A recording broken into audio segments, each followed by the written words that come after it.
Good morning, everyone. It's 9:17 a.m.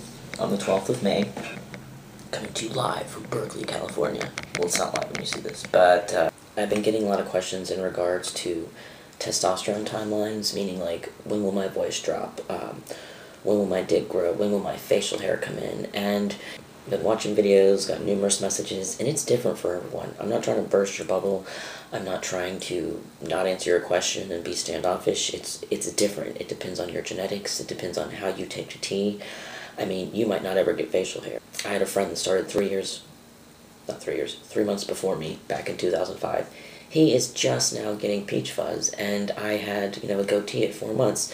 So, he's nearly 6 years into testosterone and is just getting what I had, a month into it. And some people get an awesome voice change and they don't get facial hair, and some people get awesome dick growth or not, and other people get a lot of muscle bulking up and whatnot. So people take to tea differently, and it's okay if you stick within your timeline.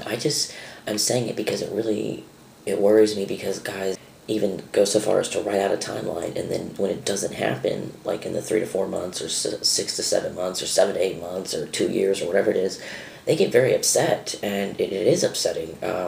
This physical dysphoria is one of the biggest problems we deal with as trans people. So I just kind of want to be real and say, like, things happen differently. You might get a really deep voice and no facial hair. You might be covered by the time you're 6 months on tea. So it's a give and take. If you have brothers, you can look to your brothers and, father, obviously, for facial hair, whatever. A lot of guys write me, say, my genetic brothers are very hairless, so you most likely will not have a lot of hair. I just try to be real. I think I'm one of the few long-time vloggers on here who has been on testosterone, for half a decade, which is kind of funny because I'm 26, but transition is fulfilling, rewarding, amazing, insightful, delightful at times, but it also can be very hard. So I just want to, put that out there. So just don't get too disappointed. It'll happen. So my last video on the men's room, which was totally just kind of done on the fly. I was going to use the bathroom and no one was in there. And so I was like, well, and I was thinking, I'm so much more comfortable in the bathrooms now, and I don't know, it takes time, and I know men's restrooms are a very difficult space for a lot of trans men to navigate.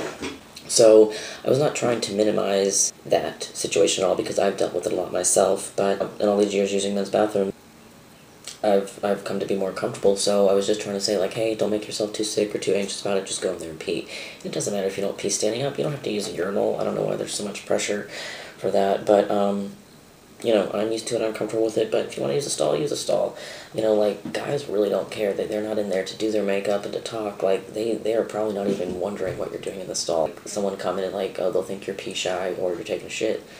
They actually might not think anything. They're just in there to pee, and then they leave. And I'm not trying to minimize that. It's been a difficult space for me to navigate, and I've just learned, like, hey, I think we have it easier as F to M's and M to F's, because M to F's, suddenly go into this bathroom where everyone's talking and they're expected to be social and all these things, and they just want to go use the restroom. So I think that's funny. I think we kind of have the bathroom situation easier. So I'm going to go. Got some work to do, but just want to say that real quick, and hope you all are well. Alright, take care, everyone. Peace. Piano suspenders.